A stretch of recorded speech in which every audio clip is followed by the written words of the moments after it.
I wheel myself into the birthday celebration that Wales Price has thrown for me. The atmosphere is originally lively, but a brief silence descends when everyone sees me. Is that Mr. Price's crippled fiancés? Joey Hartha? Yeah, but the one he really loves is Anna Giovanni.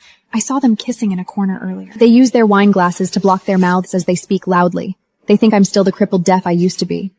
They don't know that I regained my hearing last week. I can hear every mocking comment they make. Meanwhile, Wales stands there and allows it to happen. He seems to have forgotten that I only ended up like this while protecting him. I shoved him away when the accident happened and got trapped underneath the car myself. I receive a message on my phone. Mrs. Hertza, the lifelike corpse that you've ordered is now complete. Reply to this message with your confirmation, and your death-faking service will be immediately effective. We will send the corpse to your and Mr. Price's wedding in 5 days. I don't even hesitate as I reply with my confirmation. Enjoy your wedding, Wales. 1 week ago, I was still Wales Price's paralyzed fiancé.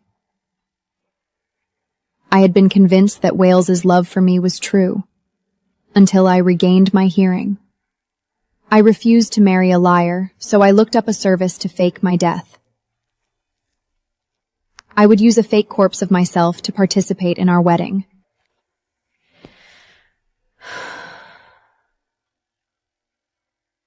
Before I left, I behaved as I usually did and acquiesced with Wales's plans to throw me a birthday party. Wales wheeled me to the table and played the role of a caring lover, serving me food and peeling the shells off the prawns for me. His good friends shoved him in the shoulder playfully and teased. What a good husband you are. There's only 5 days left till you'll be a married man. What are you going to do about your other lover, Anna? Why don't you give her to me? I clenched the fork in my hand tighter after hearing his words and waited for Wales's answer. Wales didn't say a word until he was done peeling the last prawn. He placed the prawn on my plate and cleaned his hands with a napkin elegantly. He did not react to how his friends were humiliating me, his fiancé. Oh, please. It's already a great honor for Joey to be married to me. Does she still wish for me to be wholeheartedly loyal to her? A wife and a lover are two very different people, after all. A wife is meant to be cared for at home.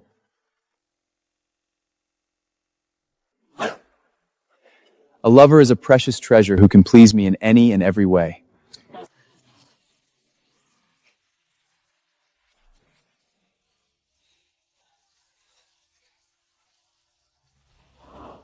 Of course, I'll continue to see Anna even after I'm married.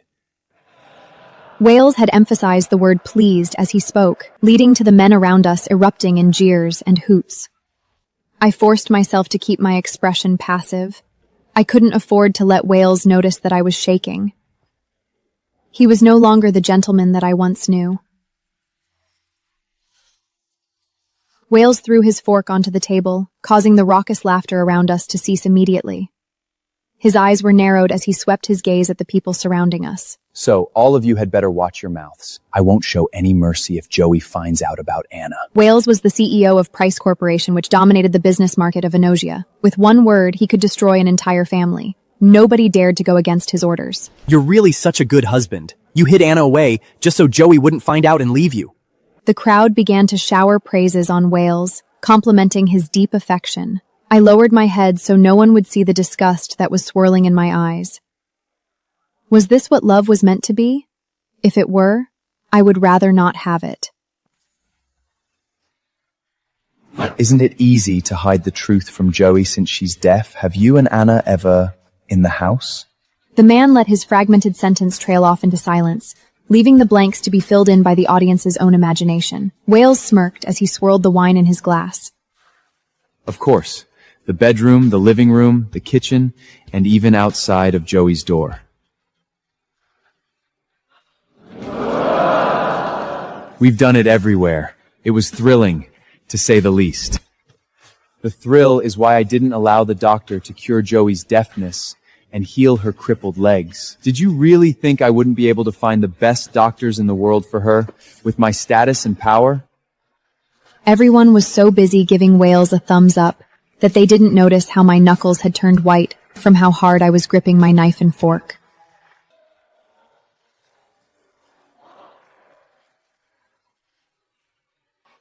I had initially planned to reveal to Wales that my deafness and crippled legs had been cured during the wedding, wanting to surprise him. Who knew that this surprise would end up backfiring on me? With my hearing restored, I had found out the painful truth. In order to maintain the thrill he had with Anna Giovanni, Wales had sentenced me to a life of being deaf. It was why I decided to leave and give up on marrying him. On the day of the wedding, the only thing he would be left with was an artificial corpse that looked exactly like me. This plan emerged only after I regained my hearing and heard that they were having an affair. The rehabilitation went smoothly, even faster than expected. When I pushed open the door to our home, I saw a pair of red women's high heels sitting by the entryway.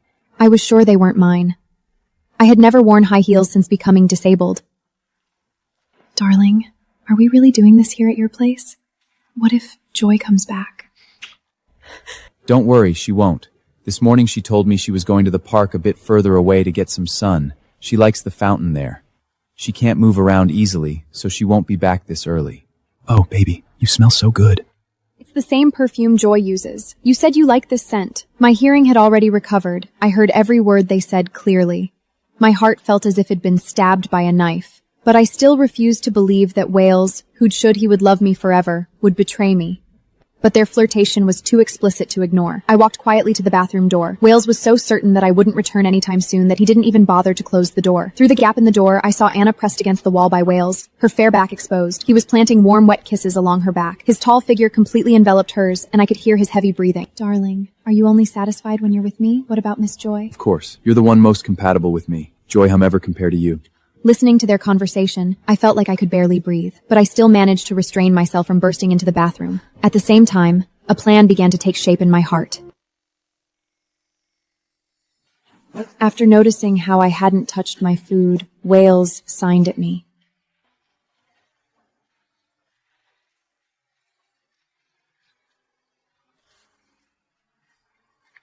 Joey, why aren't you eating? I looked at his face that was filled with concern and forced a stiff smile. What are all of you talking about? You look like you're having fun. Wales patted my head fondly. I'm telling them about us. They're very envious of our love.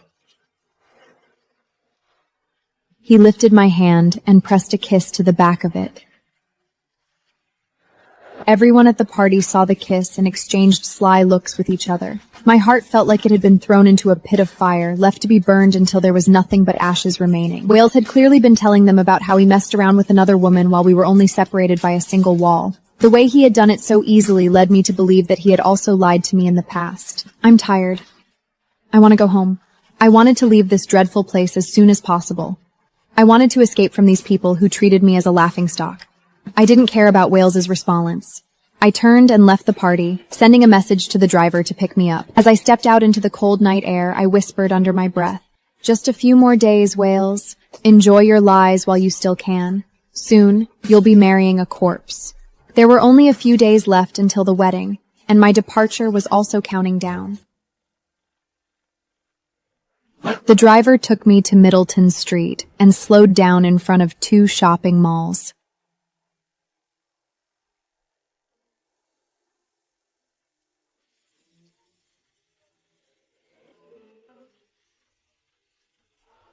When I looked up, my field of vision was filled with words projected onto the electronic billboards on both buildings.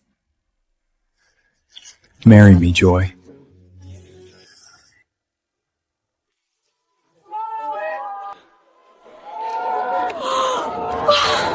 Typical Wales. Joy is so lucky to be loved by him. I wonder how much this cost. I heard Joy is deaf. That's why Mr. Price proposed to her this way. I also heard he didn't just rent these 2 billboards. He rented every billboard in Axia for the whole month, the playing their May went propose video and everyone to Ken. So romantic! While everyone was envious of the way Wales treated me, could only let out a bitter laugh, we quietly rolled up the car window and told the driver to continue. A week ago, I would have been just as excited as the passers-by. I used to have my driver bring me here at this time every day to watch the proposal video Wales had prepared for me. Wales and I grew up together, and he had declared his intentions to marry me since we were children. After we grew up, he left the country to boost his career. When he returned, he was already the CEO of Price Corporation. Meanwhile, I was still an ordinary woman with a complicated family background. My father was a violent man who hit my mother until she couldn't take it anymore and ran away. My stepmother didn't like me, and after my younger sister was born, I practically became the maid of the family. I used to think of myself as a damsel in distress, while Wales was my knight in shining armor. Wales, when are you coming back? I miss you so much. Frankly, I waited for him a waylet. By show the Ganjel, he's jingting Maver to Price Thoken the CEO. Joy, I'm Huelet. Do you hijita wapospi nutrameni with you? I appeared me menste najibo swawer. I covered my mouth, overwhelmed with emotion. I remember. I've been waiting for you to come back. I'm here to marry you. From today on, you don't have to do any of this anymore. I'm gonna make you the happiest woman in the world.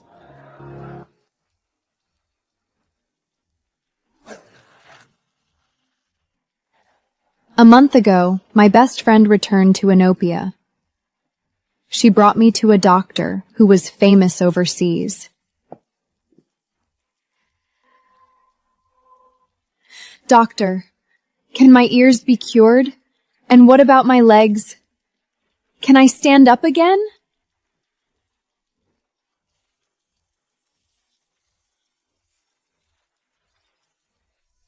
Of course. Your eardrums are only damaged.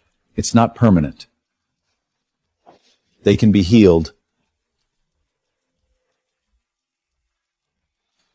As for your legs, the issue is that the bones weren't set correctly during the first surgery. You only need another operation, and then the bones can be realigned into the correct position. Really? That's all it is? Yes, your condition is not very serious. Joy mixed with surprise filled my heart. I didn't pay much attention because I really wanted to recover. I had dreamed more times than I can count of hearing Wales say, "Good morning, sweetheart," to me with my own 2 ears. It would be such a sweet and wonderful feeling. But the first thing I heard when I woke up the next morning after regaining my hearing was the unmistakable sounds of Wales and Anna as they moaned sweet nothings to each other from the room next to mine. Anna was Wales's assistant, and they had gotten together a long time ago. In the years when I was suffering from deafness, they flirted in front of me so many times, while I remained clueless. Baby, you're so beautiful. You're so sexy. I want to drown in this moment forever.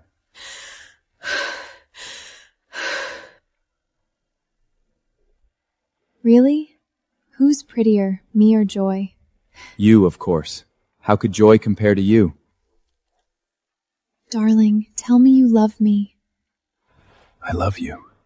Pain radiated from my heart, forcing me to hunk over as I hugged myself tightly. Wales' earlier answer echoed in my mind. Even after we got married, he would continue his clandestine relationship with Anna. To keep everything under wraps, he was willing to sacrifice my well-being and keep me as an invalid forever. Although the winter gales were biting and burrowed deep down into my bones, the stinging cold also kept my mind clear. I had loved Wales so deeply once that I had been willing to die for him. However, my love for him had shriveled up. I was going to prove to him through my actions that his web of lies would eventually be exposed.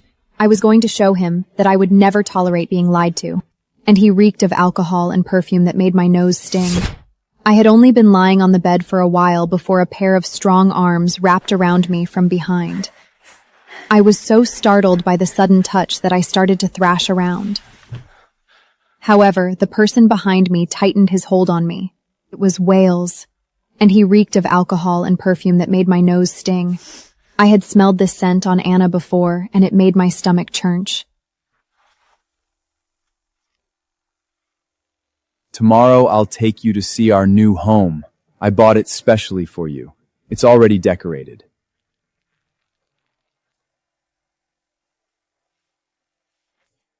He leaned in to kiss me, but I turned my head away.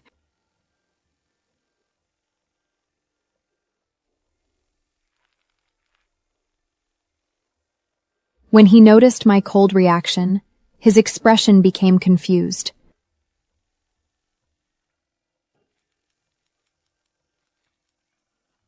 he signed. In that moment, Wales looked almost cautious. Wales was acting so cautiously at that moment. Gone was the imposing air that usually surrounded him when he was moving about in the outside world. If I had not heard how he wanted to keep me a cripple with my own 2 ears, my heart would have melted at his careful behavior.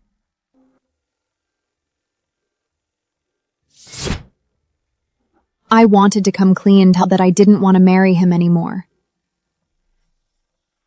After all, he was the one who cheated on me first. He was the one who was enjoying the affections of another, extinguishing any hopes or expectations I once harbored for the wedding. What right did he have to accuse me of not wanting to marry him anymore? But I decided it wasn't yet time to expose his betrayal.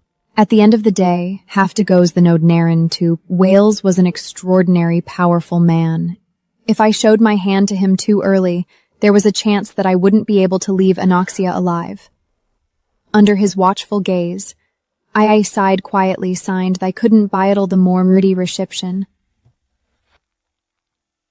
My thumbs fly across the screen, typing out the lie I hope will set me free. I nodded softly, but I didn't have any expectations for the house.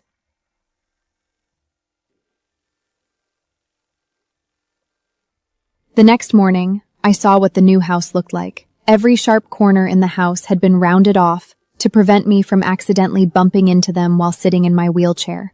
All the tables, chairs, and countertops were lower than most furniture on the market, all designed to make it easier for me to use them from my wheelchair. Wales had planned everything perfectly, all based on the condition of me being in a wheelchair. Clearly, he had never considered the possibility of me standing up again. Do you like it, darling? I looked around the room. I couldn't deny that this house perfectly matched the dream home I had pictured in the past. You installed floor-to-ceiling windows. Yes. You said you liked them. You also said you wanted to stand by the window and admire the tulips in the yard. As he spoke, my eyes uncontentiously drifted towards the window.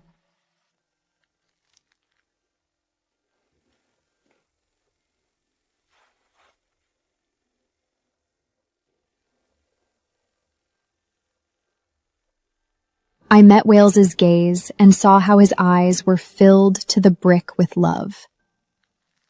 I sinned out cleanfully, and enmoy rasta of stalong baged him he prabhu he shens to unfaithful. Endras it will wampsing the bositly were shrain was a probleful with the simrone. I signed, will your love for me last forever? I don't know was who wary to doking lugi mother.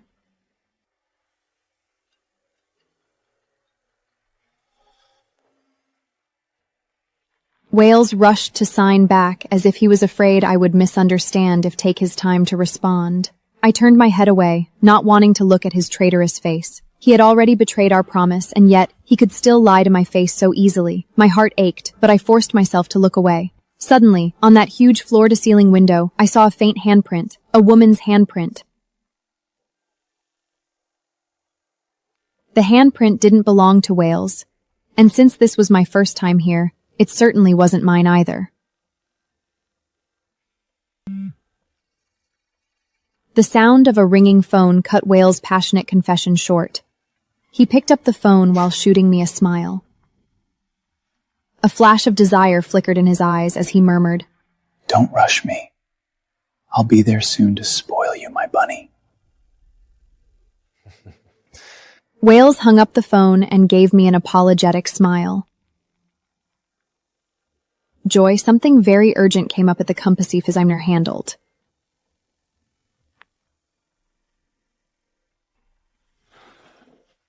After Wales left, I took one last look at the house. As the driver chauffeured me away from the house, I thought to myself that I wouldn't be able to watch the tulips in the yard blossom. My plan was to leave on the day of the wedding while my corpse took my place on the altar. Naturally, I wouldn't move into this house after that. What the house ended up looking like after the renovations would have nothing to do with me. When I returned home, the the house was empty. I stood up and walked around to exercise my legs. It had been too long since I used them, so my movements were still stiff. My phone chinked, notifying me I had received a message. Someone had sent me a photo.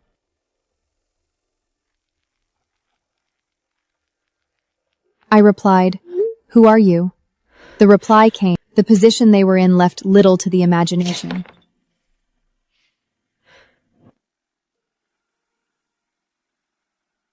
A voice recording popped up in the chat in the next few seconds.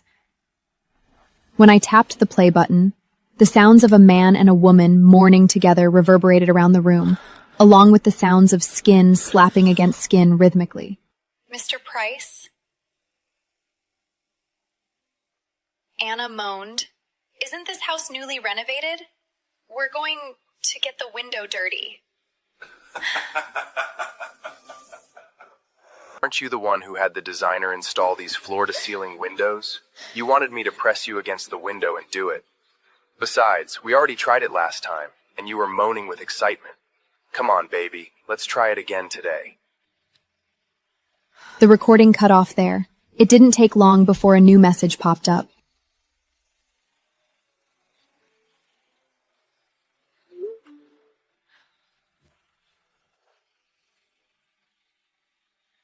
She deliberately used that smug tone to provoke me, triumphantly showing off every angle of her and Wales's lovemaking. I bet she was picturing me frantically pacing around in frustration because I couldn't hear anything. I thought I had gotten over my love for Wales, but the tears started pouring from my eyes uncontrollably after I was forced to face reality head-on. My heart squeezed painfully. Wales had said earlier that he wanted to live with me forever in that house, but before I could even move in, he had already brought his lover there to leave their mark and show off his dominance. I assumed he renovated the house according to my wishes, when in reality he had done so the sake of his lover. I suppressed the immense pain in my heart by breathing in deeply. When I lifted my hand to wipe my tears away, I felt something cold brush across my cheek. It was my engagement ring, a 2-carat diamond set on a platinum band. From the day Wells put this ring on my finger, I had never taken it off. I remember it was after a candle-lit dinner. I found this ring inside a piece of chocolate cake. Oh my God, did you give this to me? Of course. Who else would be so eager to marry you? I had once believed it was a great honor for me to marry Wales, but that happiness was gone now, leaving nothing but I took the ring off and threw it into the trash. From the corner of my eyes, I noticed our wedding photo, which had been hung up on the wall. In the photo, we were gazing at each other lovingly. We're taking a picture, and you keep making me laugh. It makes me look so silly. How could that be, Joy? You don't know how beautiful you look today. You're even prettier when you smile. I love seeing you smile. I grabbed a pair of scissors and cut myself out of the photo. After ripping that part of myself to pieces, I flushed everything down the toilet. While throwing away those things, I also threw away all these years of love I had for Wales. When night fell, Wales did not return. He sent me a message asking me to join a business banquet. Just like in the past, he wheeled me into the venue, garnering the praise of everyone as he passed by. They were praising him for his love and loyalty toward his crippled fiancée. I understood now that the only reason he said he wasn't willing to leave me home alone while he went to these banquets was so that he could use me to elevate his image of being a hopeless romantic. As always, after he wheeled me to the table, he disappeared. From where I sat a distance away, I saw how he grabbed Anna and dragged her into the restroom.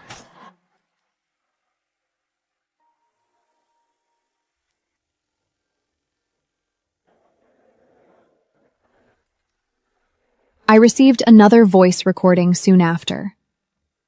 It was filled with the sounds of Wales and Anna's moans in the restroom. Mr. Price, your fiancé is outside. It won't be good if she catches us.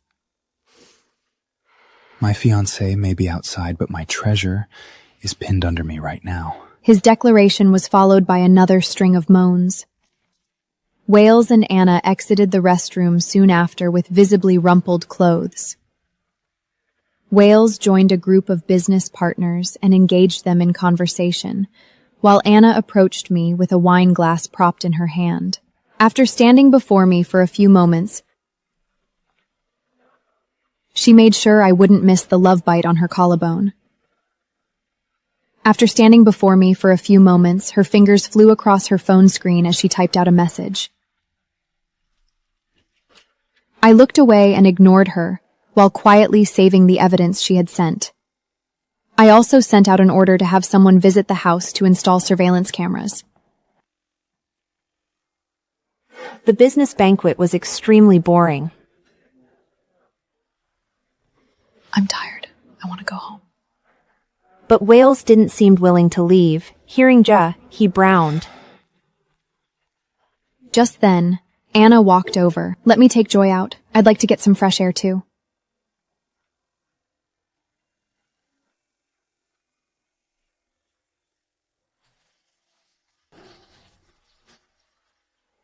Anna had just wheeled me to the middle of the road when a car started speeding toward us. She quickly stepped back and allowed the car to collide with my wheelchair, sending me sprawling to the ground. The skin on my shoulder split open as it was dragged across the rough tarmac, leaving a bloody gash that was several inches long. The car sped away as Anna walked in front of me. Useless. She stuck her fingers into my bleeding shoulder and wiped the blood onto her own face and legs. Satisfied, she lay down beside me. I was in too much pain to think. Soon after the accident, Wales ran to our side. Anna and I were both lying on the ground, yet Wales only focused on Anna. He stared in horror at the blood on Anna's body.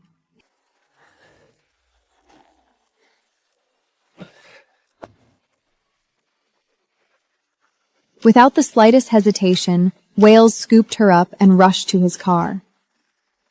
He didn't spare a single glance at me, although I was the one who was laying on the ground and in so much pain that my complexion had turned a ghostly white. Anna's head was resting against his shoulder, and she shot me a grin.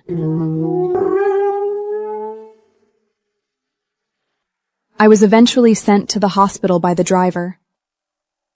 After being dragged across the road, my shoulder and face were both injured. It would take some time for them to fully heal. The hospital room was empty. I lay alone on the sick bed, with no one by my side. Where are your family members? Someone should stay with you overnight. I don't have any family. Wales should have been my family, but at that moment, he was probably by Anna's side. When I opened TikTok, I came across a picture of Anna's finger that was wrapped in a Band-Aid. The attached caption read, "Thank God you're okay. I swear I'll never let you get hurt again." I had no more tears left in me from how much I had been crying the last few days. While Wales was busy worrying about the possibility of Anna's tiny scratch on her finger leaving a scar, he completely forgot about his bride that he was going to marry in a few days' face. The accident had nearly left me with a permanently scarred face. I fasing that I howd my see what were ren her tunt. Saw that was not his namo too. What the claimable. Okay, I wouldn't forget an gism for me. Wales wafer that wear me praticious. To what didn't wait in. That had Wales and Anna's videos and voice recordings on it. The faking death services car with a fake licensee plate was already waiting at the entrance of the house. I handed them a USB drive that had Wales and Anna's videos and voice recordings on it, reminding them to play the recordings during the wedding. I also handed my phone to them to deliver to Wales along with my corpse during the wedding. I had left a recording of my last words on the device. I wanted Wales to know that before my death, I had heard every single word they had let slip while they were flirting outside my room. I wanted him to wallow in his regret and guilt for the rest of his life. The helper nodded and handed me a new ID and a plane ticket. Understood, Miss Michelle. We will destroy all traces of your departure. We wish you good luck as you begin your new life. I put on a pair of sunglasses and got into a car, which would drive me to the airport. As Walesilla grew smaller and smaller behind me, I realized I was truly bidding farewell to my past. The crippled Joey Hertza was dead. I was walking into a new phase of my life as Ella Michelle. 2 days before the wedding, Wales and Anna left traces of their passion in every corner of the new house. Amidst the passion, Anna held Wales tightly and asked, Can make you happier. Why don't you let me be Mrs. Price instead?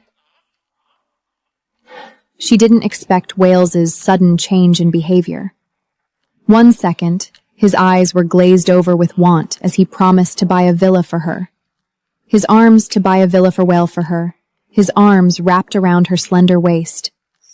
In the next second, his movement ceased, as the haze of desire in his eyes receded instantly.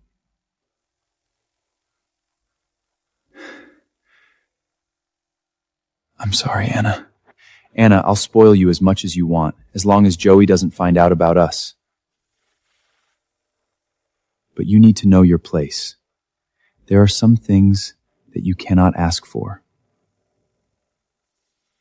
Surprise flickered over Anna's face. She didn't expect that she wouldn't be able to replace me. Not after staying by Wells's side and pleasing him for 3 years. But Anna knew how to make a man happy. She straddled Wales's lap and whispered sweetly in his ear. Soon enough, the gleam of desire returned to Wales's eyes.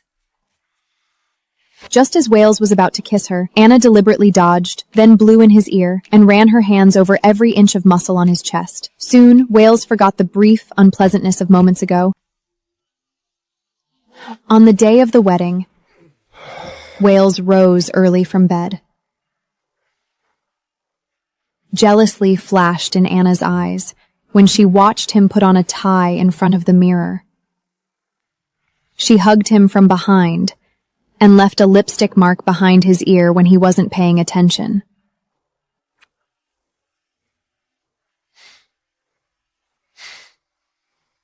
Wales chuckled as he turned around to caress her face. Be good. Once I'm back from my honeymoon, I'll take you on a holiday by the beach for a week.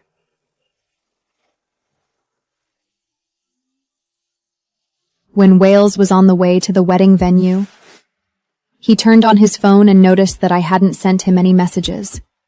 I didn't send him a reminder about leaving for the wedding venue on time. Eventually, he realized that the last message in our chat was the one he sent me 2 days ago. Wales felt a little panicked. However, he was already nearing the venue. He assumed he would see me soon, and he hadn't forgotten about the surprise I had promised to give him. He quickly suppressed the anxious feelings simmering in his chest. When he arrived, Wills didn't notice my presence immediately. Where's the bride? Where's my wife, Joy?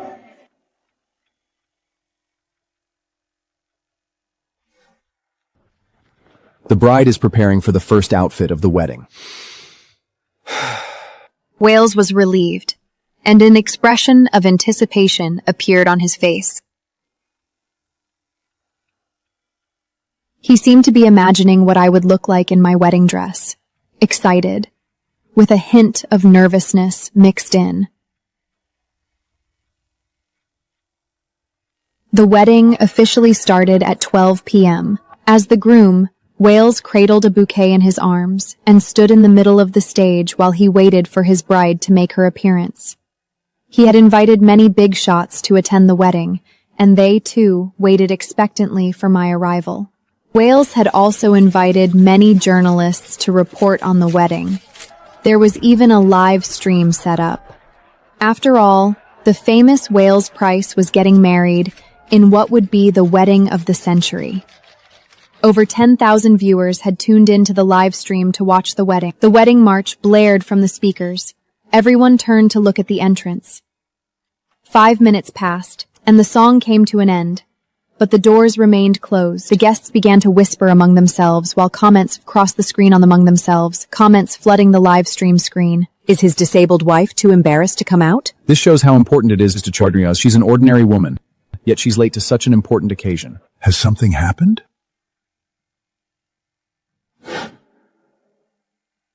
Everyone waited with a hint of excitement for what would happen next. Only Wills was truly panicking.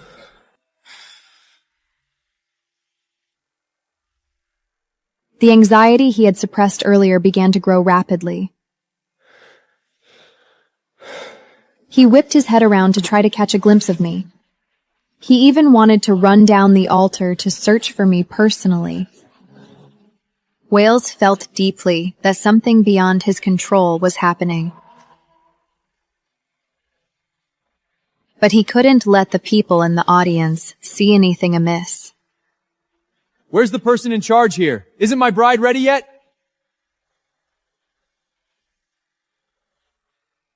He forced himself to shrug casually, as if talking to himself or reassuring the others.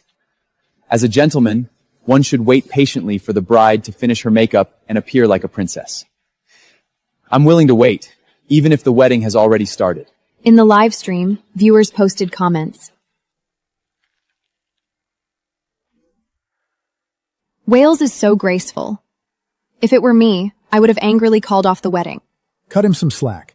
The bride is disabled. It's normal for something as tedious changing into a wedding gross to take more time. I think she's just too shy to appear in front of so many people as a disabled person, especially with reporters around. She must be very nervous. Wales watched the comments on the live stream, his calm from moments ago turning into agitation. He twisted his head, trying to catch a glimpse of me. He even wanted to rush off the altar to find me himself. Just then, the host walked up to the altar holding a microphone.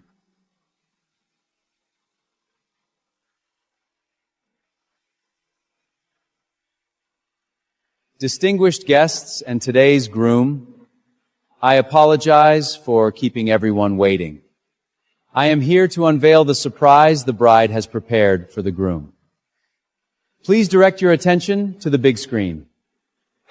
Hearing the host's words, Wales's anxious-to-scene calmed down. He smiled wryly at the guests, looking very much like a man deeply in love with his wife. However, his smile was wiped from his face in the next second. The screen was still dark, but the obscene sounds of moaning began to echo around the room.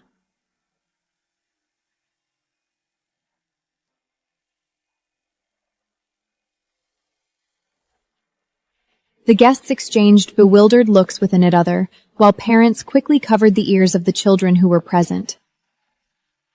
Everyone assumed that the host had played the wrong recording, but Wales knew better. He could tell that the people moaning in the recording were none other than him and Anna. An image appeared on the screen, displaying two figures locked in a passionate embrace atop the kitchen island. The image then switched to the same two figures messing around on the couch in the living room, and also in front of a set of floor-to-ceiling windows. The erotic videos were also broadcast to the viewers who were tuned into the live stream. People started pouring into the stream, the viewer count climbing from 10,000 to over 100,000 in a matter of seconds. Wales was the first to regain his senses. He roared at the host. Turn it off! Turn it off right now! So he had no idea about the shocking contents it held within. Knowing that he had made a grave mistake, the host rushed over to the computer to turn off the video. However, no matter what he did, he couldn't stop the recording from playing. What's going on? Why can't I turn it off? Wales had made his way over to the computer as well. Seeing how there was no way to turn off the video, he yanked out the power source of the computer. But the video continued to loop on the screen, had its own power source, and the cables were hidden underground. The camera angle in the video had changed. Wales could only try his best to block the video by stretching his arms. How pitiful. Her fiancé used her deafness to sleep with Another woman right next to her. Look at that. Do you see that red clip smart is still wetting before... Noticing how the power source for the screen was buried underground, Wales came to the conclusion that someone had meticulously planned everything in advance.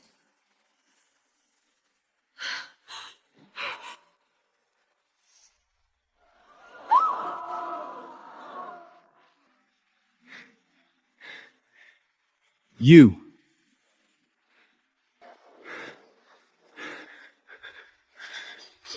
How could you do this to me?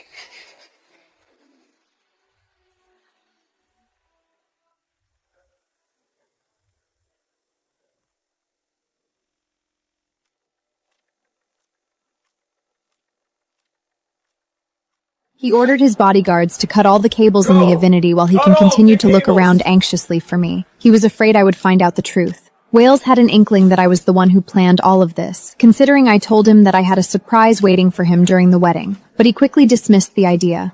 I was an invalid who was deaf and crippled. Wales pulled out his phone and tried calling me. He could vaguely hear the ringing of my phone echoing from behind the entrance. My phone had a unique ringtone. It was my favorite song, and Wales had sung it to me when he proposed. Later on, I asked him to sing the song again so I could record it and use it as my ringtone. I never changed it afterward, but it was too noisy in the hall. Other than the guests who were busy discussing the sudden turn of events among themselves, Wills was also surrounded by reporters who were tripping over themselves to make him the headline of the news. Mr. Price, please explain how immediate these videos came to be, will you?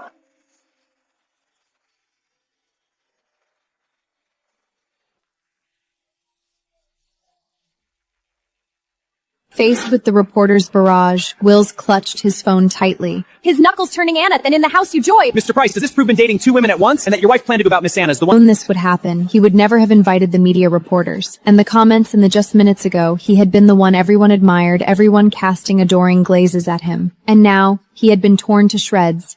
He couldn't answer a single one of the reporter's questions. Enough! I said quiet! Quiet! The hall fell completely silent. My ringtone echoed clearly through the space. Wales felt tears gathering at the corners of his eyes. He walked toward the entrance and threw the door open.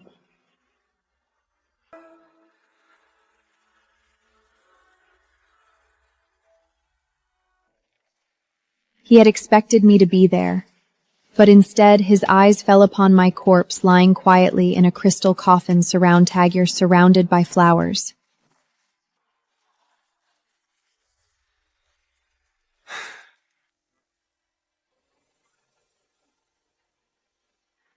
Joe, is this the surprise you had for me? It's beautiful, very pretty. But my presence calmed his restless heart considerably. His voice was deliberately relaxed, his expression even slightly theatrical. But my presence calmed his restless heart considerably. Joy likes pranks. She said she had a surprise for me today, but clearly the effect isn't ideal. But I like anything she prepares for me. You all see that there's no problem between Joy and me. That video was forged. Perhaps he was even relieved by the surprise created, relieved that my crippled body hadn't witnessed the content of the video. So even now, he's still lying. Mr. Price, your fiancée, Miss Hertz, committed suicide 2 days ago.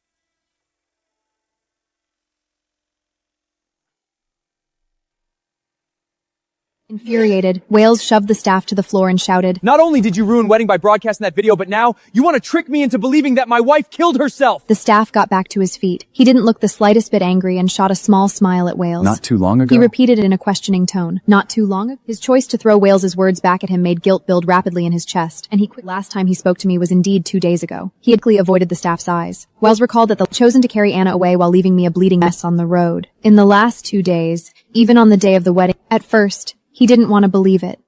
He called my name softly. Joy, get up.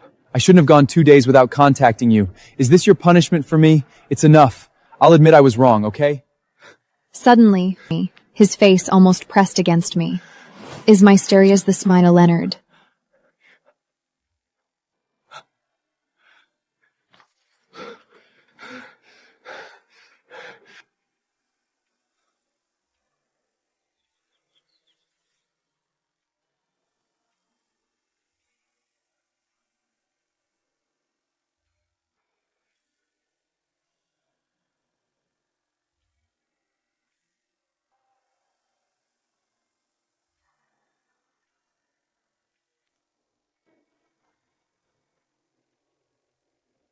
After studying the facial features of the corpse and noticing the small mole at the corner of my eye, he had no choice but to accept the cruel reality. Wiles collapsed like a puppet whose strings had been cut. Joy, no. He whispered my name over and over. He suddenly let out a roar and rushed madly toward the coffin, but the staff member Joe, stopped this can't him. be real! We agreed to get married today! You were fine the last time we parted! How did this happen? Why did you kill yourself? Wales grabbed a laugh member by the collar, his eyes bloodshot. It's impossible. My wife was fine. She couldn't have killed herself. There's been a mistake. I'm calling the police. I'm calling the police. I'll call the police! The staff member tried to calm him down. Mr. Price, I can understand your grief, but if you call the police and they ask where you've been for the past 2 days, what will you say? Are you going to tell the police that you haven't seen your fiancé in 2 days and that during those 2 days of your absence you were sleeping with another woman?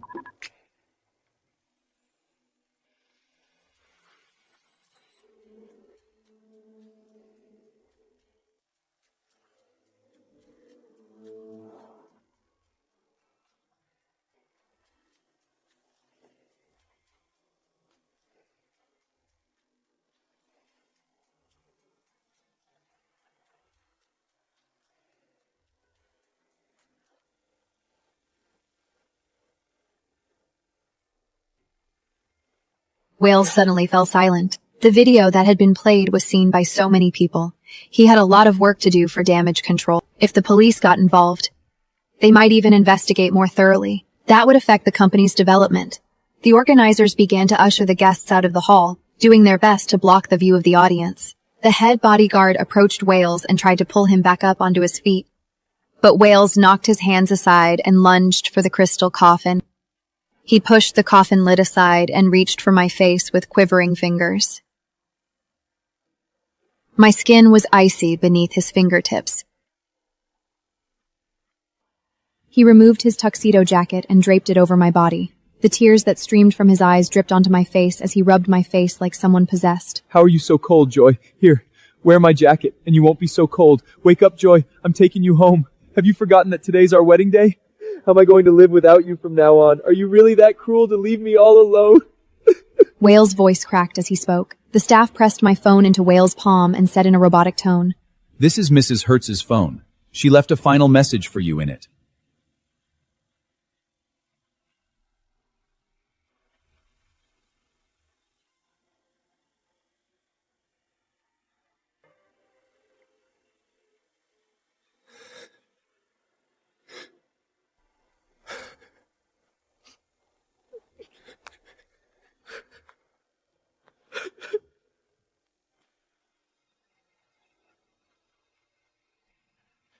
When Wales checked the time of the recording, he noticed it was saved at 10 p.m. from 2 days ago. He remembered ripping off the ribbon that was tied around Anna's neck at the time. He had been and clutched the phone tightly. He had barely spared turned white from the pressure, the edges of the screen almost digging into his palm. He didn't dare to open it. He was afraid. A heavy, familiar fear was slowly rising from the depths of his heart, washing over him like a cold tide. I don't want to watch it now. Perhaps Miss Hertz has something to say to you. This is her last testament. The staff member's voice was soft. He pressed the phone to his lips and kissed it, then lit up the screen, his whole body trembling. Shaking all over, Wales played the video I had left for him. I had recorded myself in the living room. The moment he saw me, tears streamed down Wales's face again, and he couldn't hold back any longer. He sobbed out loud.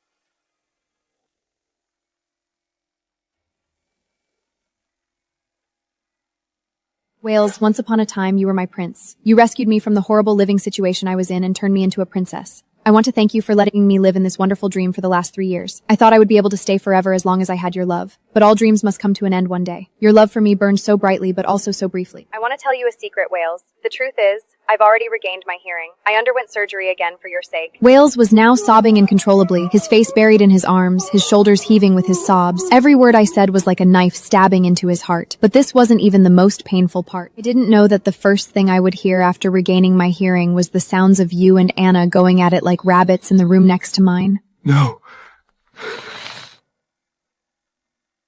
Also, please tell Anna that she doesn't have to send transcripts of all the audio recordings she sent to me of the two of you. I can hear what is happening without her help. There were times when I wanted to rush over to you to demand answers and hear your explanations, but I talked myself out of it in the end. I understand that there's no such thing as eternal love in this world, so I want to thank you for allowing me to experience your love once upon a time. However, I don't want your fake love. Sorry. I'm going to leave now, but I wanted to give you and Anna my blessings. I hope that we'll never meet again, whether it be in this life or the next one.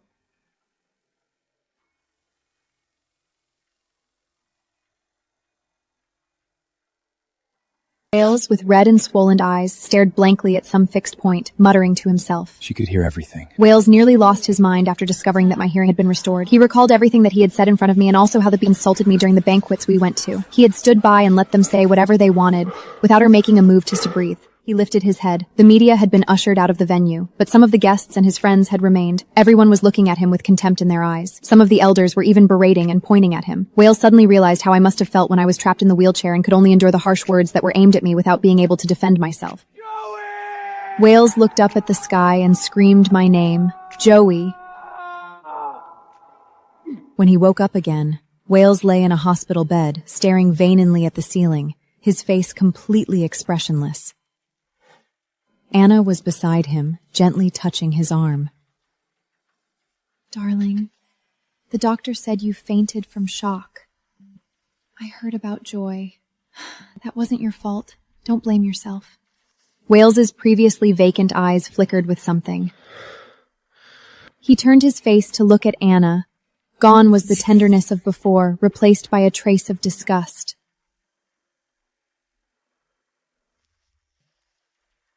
Did you send our recordings to Joy? Anna had never seen him like this. Fear crept into her heart. I was just so in love with you. And besides, even if I sent them, she couldn't hear them. She could hear! Wales's sudden roar of anger made Anna's body jolt. Her water glass fell to the floor. She could hear. She regained her leaning. Surprised, aren't you? Everything we did, everything we said, she heard it all. With that, he suddenly jumped out of bed, lunged at Anna, and grabbed her by the throat. I told you, I can spoil you, I can give you whatever you want. But don't set your sights on something that doesn't belong to you. Can't you understand? Anna stared at the enraged man before her in terror. The pain of suffocation made her whole body spasm. She hadn't expected that I had known about their affair all along, and that she had been acting like a clown, flaunting something that was never hers right in front of me. Anna could no longer breathe. She struggled, using every ounce of her strength to try to prowl his hands away. But his grip was too strong. Anna could feel death approaching. Wales! Let go of me! I'm pregnant! I'm pregnant with our child! At those words, Wales's white-knuckled grip suddenly loosened. What did you say? You're pregnant? Yes, my period is already 10 days late. I think I'm probably pregnant. Don't hurt me, you'll frighten the baby. Wales released his hold entirely, and Anna was finally able to breathe fresh air again. She gasped greedily, looking up at Wales cautiously, afraid he might erupt again. Get it checked. If you really are pregnant, abort it. You can't have it. This was something Anna had not anticipated. She looked at him in disbelief. Why? This is our baby. Why can't I have it? Joy is dead. We're the ones who truly love each other. You should marry me and let me have our baby. With a sharp crack, Anna's head snapped to the side as Wales slapped her hard, sending her tumbling from the chair. Wales looked down at Anna coldly, no trace of warmth in his eyes. Anna backed away in terror, tried to run for the door, but Wales's hand blocked it. She couldn't escape. I told you, don't set your sights on something that isn't yours. My wife can only be Joy. Even though she's dead, I will never marry you. I will only have children with Joy, not with you. Got it? A flicker of hatred passed through Anna's eyes, but she quickly nodded subadiently. Got it. After Anna left, Wales lay back in the hospital bed, his mind full of joy. He missed her. Joy had been right. He had indeed rescued her. And when he first asked her to marry him, Wales's intentions had been genuine. Wales's mind flashed through scenes of the time he and Joy had shared. Back then, before that damn car accident, Joy hadn't been crippled. When she was happy, she would wrap her arms around Wales's neck and laughed. And Wales would look at her with eyes full of love. She would also get angry with him, but whenever he gave her a bouquet of tulips, she would always smile. His joy had been so easy to please and so easy to deceive, so much so that he seemed to have forgotten the loving days of the past, turning deception of joy into a habit. Wales lay in bed like that until dawn. After sunrise, he called for his assistant. I want to hold a grand funeral for my wife. Go to the cemetery and buy the most expensive plot. Plant tulips all around it. Joy liked them. He deeply regretted deceiving me while I was alive. The funeral and the tombstone were nothing but meaningless gestures after my death, but the pain he had caused me would live on forever.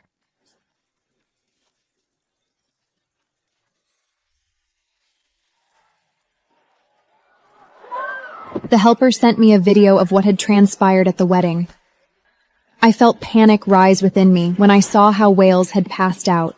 The last time Wales had been this upset was when I got into the car accident. He had wept and sobbed at the entrance of the ICU as I was wheeled inside. So many years had passed since the accident. However, Wales and I would no longer have any contact with each other. Wales had determined the outcome with his own actions, with how he betrayed me over and over again. The distance between us had grown too big to be overcome.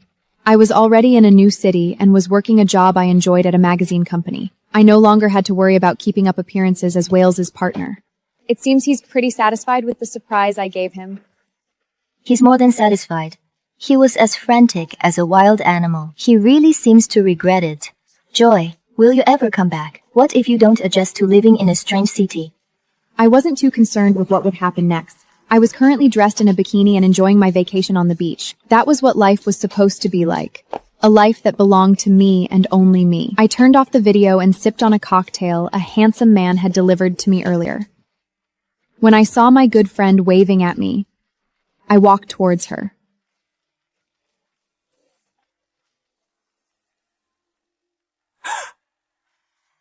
Following Wales' instruction, the assistant organized my funeral with exceptional grandeur.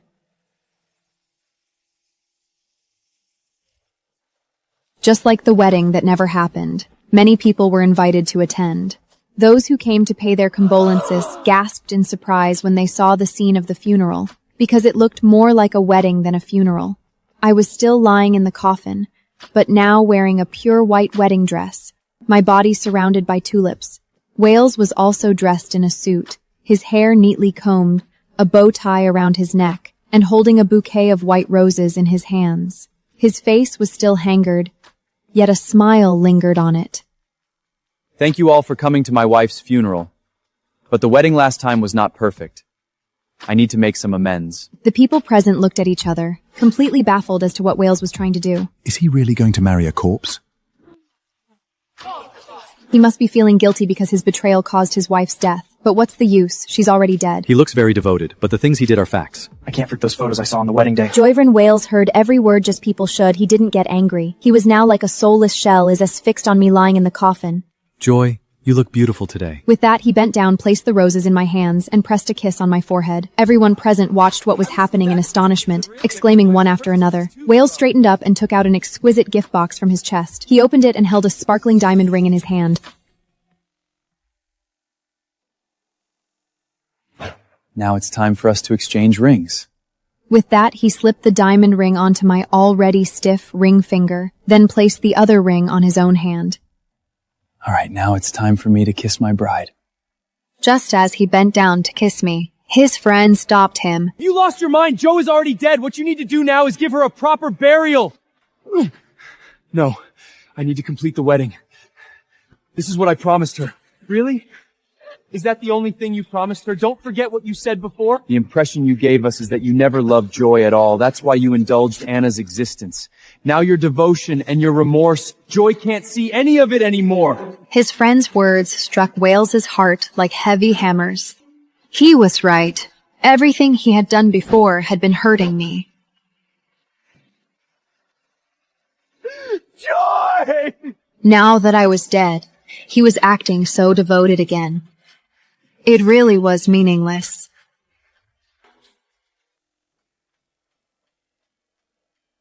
Wales was bedridden for a week before he finally regained consciousness. My funeral was over by then, and what awaited him was only a cold and lifeless tombstone. Since the wedding had been streamed live, everyone in the world knew about him being unfaithful. I think Wales might genuinely be remorseful. Joy, do you want to come back and see for yourself? No, don't call me Joy. My name now is Michelle. Joy is dead. The one who loved Wales was Joy, not me. So I'm not going back. I'm very satisfied with now relaxed and comfortable. The steak I today turned out perfectly. You want to eat, come find me. But don't bring up me going back again. The assistant sent a link.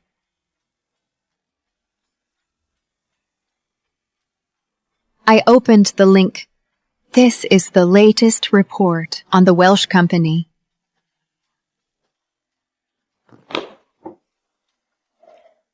I stand by the window and calmly embrace all of this. This freedom of being alone.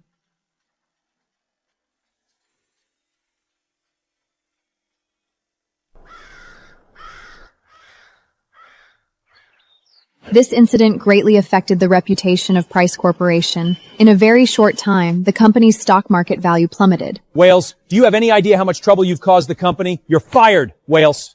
You're fired, Wales. I know. I accept any punishment. He had probably expected this outcome long ago. Without the prestigious title of CEO, Wales was nothing more than an ordinary man. He began to lock himself in his room all day, doing nothing but drinking. Wales sat on the floor, wearing clothes that hadn't been changed for days. He was deeply drunk. Vaguely, he thought he heard me calling his name. Joy, is that you? You're back! You're not dead, are you, Joy? But it was just an illusion. When the illusion faded, the room was still empty. I was not there.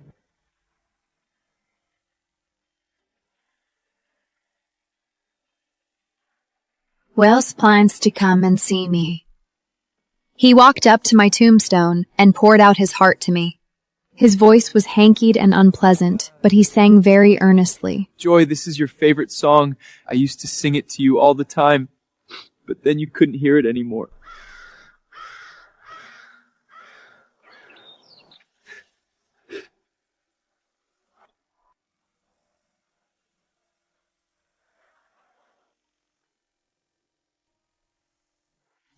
Wales didn't leave until evening. When he got home, Wales started pacing around the room. He wandered aimlessly around the room.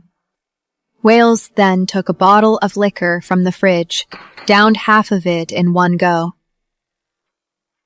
That night, he got drunk again. He began to act out both of our parts. Wales, will you love me forever? Of course, even when we're very, very old, I'll still love you. No, you lied to me. You lied that my ears would never hear again. You cheated on me with other women. Joy, I love you. Wales suddenly shouted loudly and fell to the ground, holding his head in both.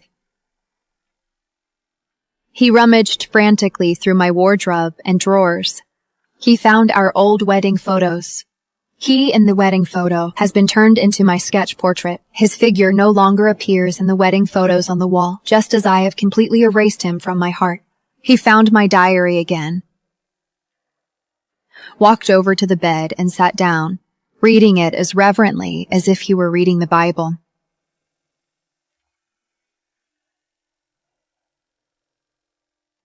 My diary is filled with all my love for him, and tears streamed down his face the moment he read the words I wrote.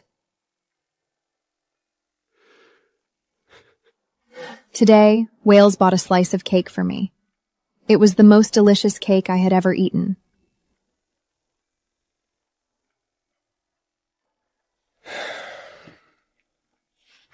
Today, Wales wore the blue tie I bought for him. I swear, blue ties were made for him. He's the most handsome man in the world when he's wearing one. Today, Wales bought me a very beautiful necklace. He said I am the most beautiful woman in the world and deserve to wear the most beautiful necklace.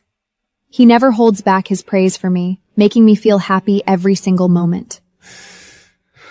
Wales is the prince sent by God to save me. My heart has already fallen deeply for him.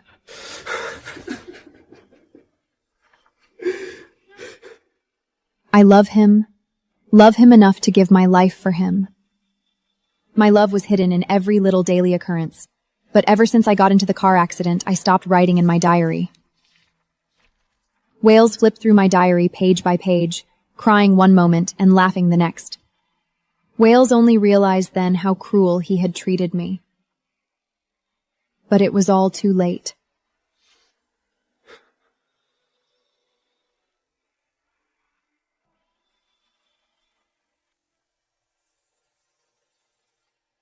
His friends couldn't bear to see him down in the dumps, so they encouraged him to seek out Anna, hoping that Anna would be able to lift his spirits. But you still have to go on Hervit, don't you? I don't want to go to Anna. Joy lost her faith in life because of my affair with Anna. I've easing let her down too much. You said before that a wife and a mistress are different. You can keep Joy in your heart, but that doesn't stop Anna from continuing to please you. Wales's eyes flickered. He admitted that my death had made him very sad, but that the desire I had been suppressed by grief over these past days began to thirst again at this very moment. When Wales looked for Anna once more and poured out his heart to me. Darling, have you fully recovered? I've been so worried about these past days, but I was afraid you'd saw me if... She lowered stance in the cautiously. What had happened last time in the hospital had left a deep shadow on her. Wales didn't say a word. Instead, he directly picked Anna up and roughly threw her onto the bed. Last time in the hospital, you said you were pregnant. Have you gotten it checked? I did. It was just a delayed period. I'm not pregnant. It just ended. His face was pressed close to Anna's. Before Anna could utter another word, he roughly pressed his lips against hers.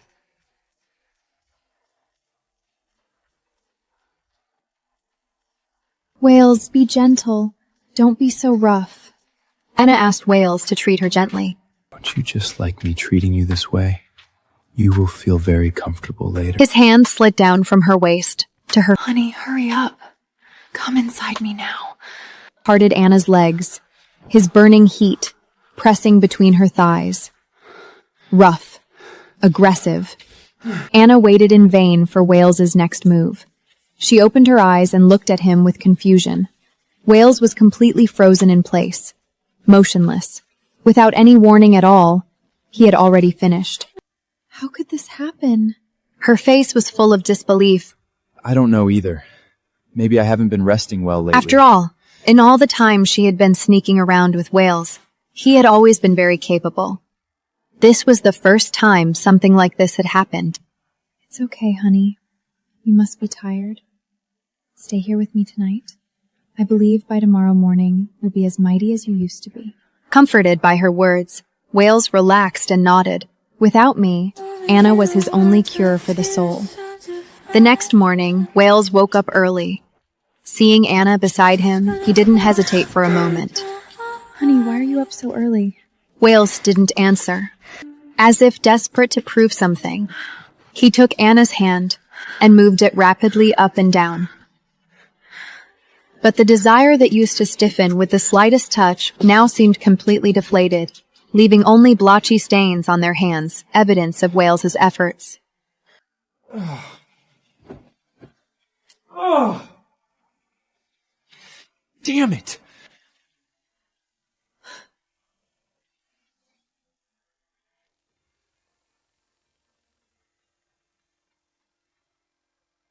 He sat slumped on the edge of the bed, head bowed, unable to believe he had become so useless. Anna was now fully awake. She had seen clearly everything that just happened. The man who once had her writhing in bed until she was half dead was now completely dysfunctional. Anna was somewhat displeased. But as a qualified mistress, she knew she had to comfort and encourage him when he was feeling frustrated. Honey, I think it's because you've been through so much these few days. Your mood has affected your fooled your body.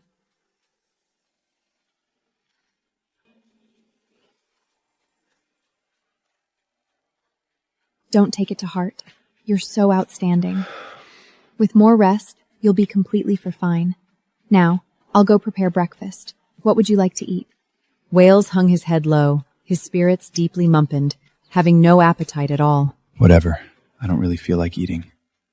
He had now completely calmed down.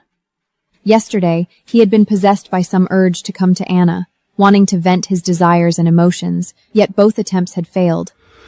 A trace of fear crept into his heart. Could this be a curse from Mead?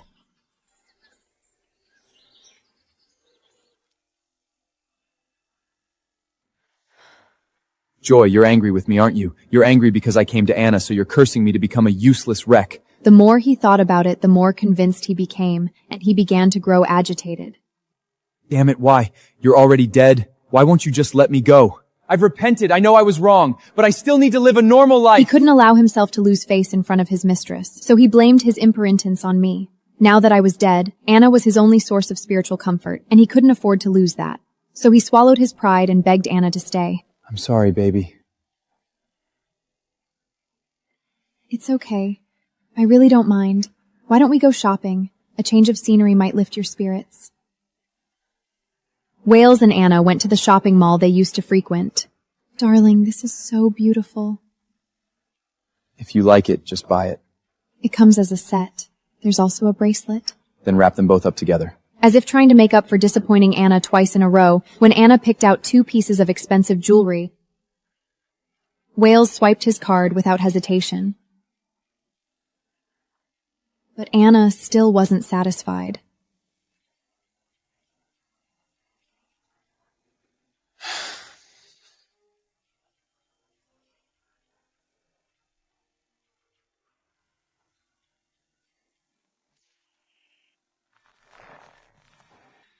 At a luxury bag boutique, Anna pointed at the latest handbag and coynetly pleaded with Wales.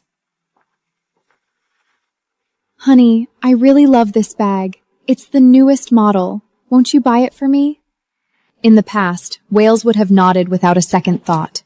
But now, he was a little afraid. Due to his direct responsibility for the negative impact on the company, most of his assets had been used to compensate he had losses. The only asset he had left was the house he lived in.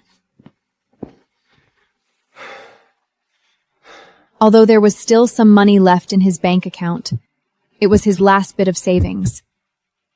Anna's crazy spending habits were becoming more than he could handle. But Wales couldn't let her see that he was already broke. If that happened, his dignity as a man would be completely shattered. Baby, I can ask a friend to bring this bag back for you from abroad, or wait until I take a vacation. We can buy it when we go traveling. Anna was somewhat unhappy. But I want it right now. This is a limited edition. If we wait long, someone else will buy it. It's okay. Bags like this always come out with new styles. Wouldn't it be a bit boring if you carried the same bag as everyone else? Anna seemed persuaded by his words.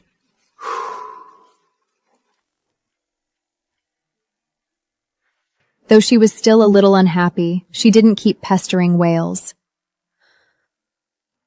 After leaving the mall, Anna suggested going to an upscale girls' restaurant for a meal. For the Wales of the past, this would have been an ordinary, trivial expense. But now, he had to budget carefully until he found a new job. So, he pulled Anna into his arms with a look of deep affection. Baby, I didn't even get a chance to eat the breakfast you made. Shouldn't you cook lunch for me yourself? The food you make is even more delicious than what they serve in restaurants. Anna was already in a bad mood because she didn't get the bag she wanted, and she had hoped that a fancy meal would cheer her up. Now Wales was asking her to cook at home instead. She couldn't hold back any longer. Wales, what's gotten into you? You're not like this. You didn't want to buy me the bag. Now you don't want to take me to a nice restaurant. Don't you love me anymore?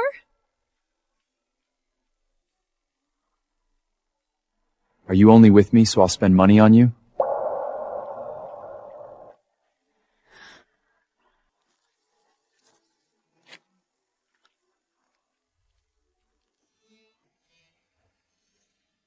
Anna didn't know how to answer Wales's question, because in truth she was after his money. She wasn't aware of how the company had punished Wales. She still thought he was the same outstanding, wealthy CEO. If she could just hold on to Wales, she could still get everything she wanted from him. So Anna immediately put on a smiling face. Hi, that's not what I meant. It means don't quadded mics for you, okay? Seeing that Wales didn't respond, she had no choice but to compromise again. Anything you'd like to eat, I'll cue my the Angelo for you at home. Wales had achieved his goal. Even though he still didn't much of an appetite, he sashily named a few dishes. Anna and Wales finished lunch together at Anna's place. After leaving, Wales returned home. The moment he opened the door, he thought of me again. Wales opened the refrigerator and downed another half bottle of liquor. His consciousness began to blur. He repeated what he had done before, turning on all the lights in every room and pacing back and forth. As if something had occurred to him, he started organizing my belongings. But he searched through every cabinet and drawer in the room, yet only managed to pack a single small box. The clothes were very ordinary in style, neither only a few pieces of jewelry. Aside from the relatively expensive ones he had gave me, the rest were always cheap items.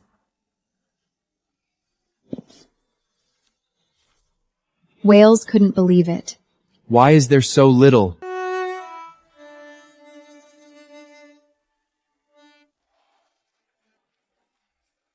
The encounter made Wales remember me again. In the past, despite knowing how wealthy he was, I was unwilling to ask Wales to buy a branded handbag for me. In my Antley with him, breakfast was more valuable compared to any Wenny or branded handbag. But now, I am different. Coming to this new city, free the people and things, my body and soul feel exceptionally comfortable and easy. I've been doing very well at the magazine. I've now been promoted to editor-in-chief with a generous salary. At this very moment, I'm admiring my newly renovated house. There's a small yard in front of the house. Just as I was watering the flowers, a man appeared at my gate. Hi, are you my new neighbor? My name is Henry. Nice to meet you. I generously invited him in to sit. From the moment he stepped through the door, his eyes never left me. My name is Michelle. Nice to meet you too. Henry was very interested in the flowers and plants I had grown. He suggested that next spring he could help me loosen the soil together. Michelle, you're truly a special person. What's so special about me? I can't quite put it into words. I feel that you're very mysterious and I can't help but want to explore you. I really want to know everything about you. I smiled. You're overthinking it. I'm just an ordinary person, very easy to get to know. As for you, I'm curious about you too. Then would you be willing to give me a chance to get to know you more deeply? I was stunned. I glanced at Henry. The midday sunlight spilled down over him, bathing him in a rose gold glow. It gave him a quiet, gentle feeling. I thought to myself, my love has arrived.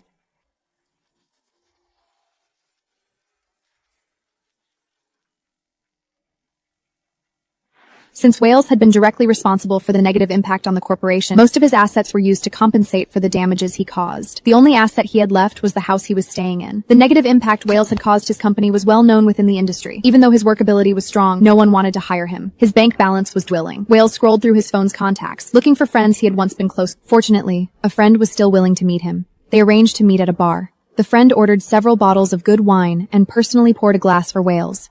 Buddy, if you can't find a job, just take your time. You used to be so successful. Someone's bound to do you a favor. Wales finished his glass in one gulp and gave a bitter smile, shaking his head. That's what I thought at first, too. But it turns out I was still too arrogant. Those people won't even look at my resume. When I go to apply in person, only the receptionist will see me. Can you believe it? I waited 2 full hours for the boss, and by lunchtime, he still hadn't shown up.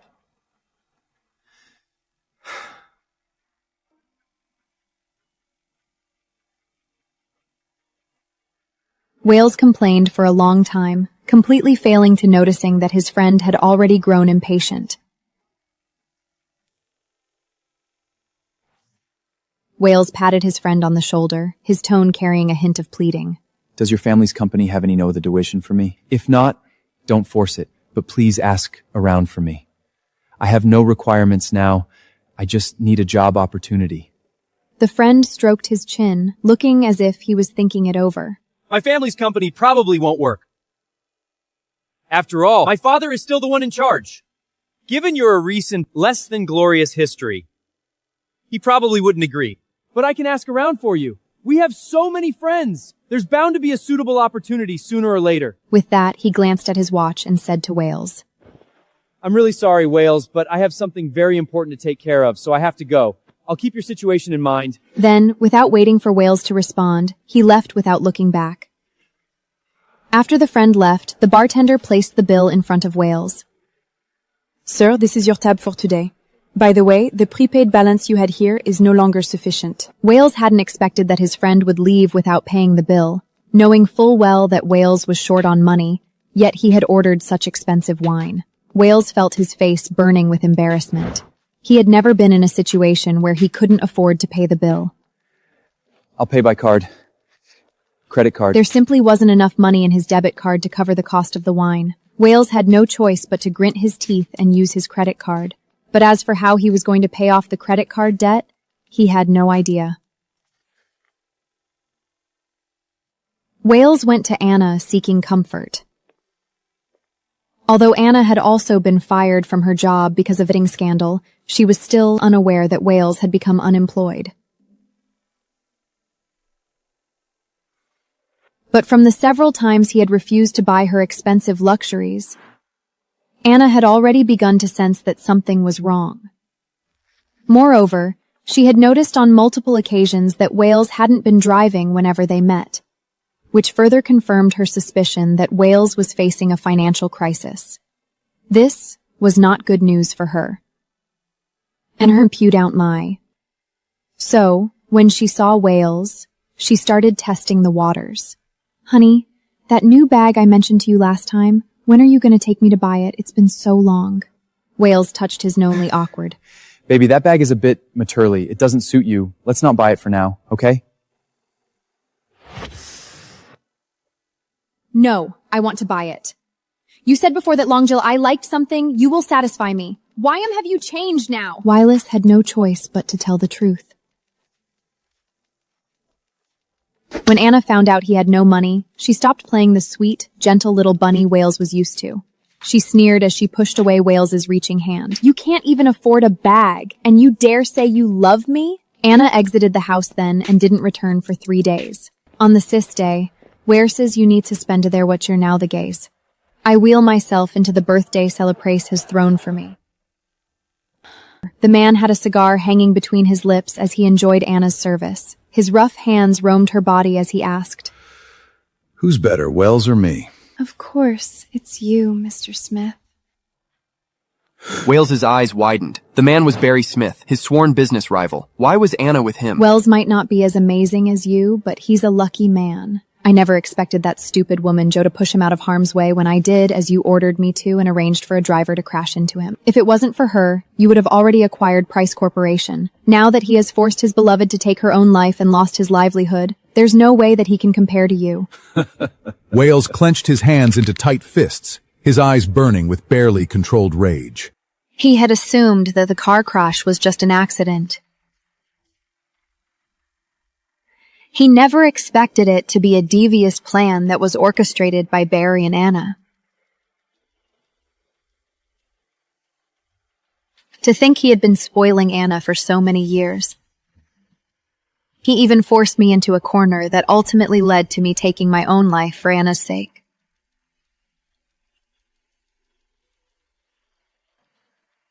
Wales could not forgive himself for his foolishness. He thought of taking his own life to accompany me in death. But before he did that, he would make Barry and Anna pay for what they had done. Wales could not forgive himself for his foolishness. He thought of taking his own life to accompany me in death. But before he did that, he would make Barry and Anna pay for what they had done. He went to the basement and grabbed a handgun. He dashed back to the bedroom after that and fired the gun on them before they... He said, Remember to apologize to Joey once you're on the other side. Wales waited for Anna's body to turn cold before he left the bedroom. He made his way over to the room I used to stay in. Wales had filled the room with tulips. It was the tulips' blooming season, which created a spectacular sight as the flowers all bloomed in unison. Wales sat among the flowers and pulled out the phone I had left him. He never allowed my number to be decredited, so it was still active. He had sent countless messages to my number, as if I were still alive. He would send one every day, despite knowing that he would never receive a reply. This would be the last message that Wells sent me. My darling Joey, please allow me to call you darling one last time. I owe you an apology. If there is an afterlife, I hope you're living happily and joyfully. As you wished, I hope we'll never meet again. Will sent the message after he was done typing it. When he saw the screen of my phone light up, he aimed the gun at himself and pulled the trigger. Don't leave me alone, Joey. I'm coming to see you.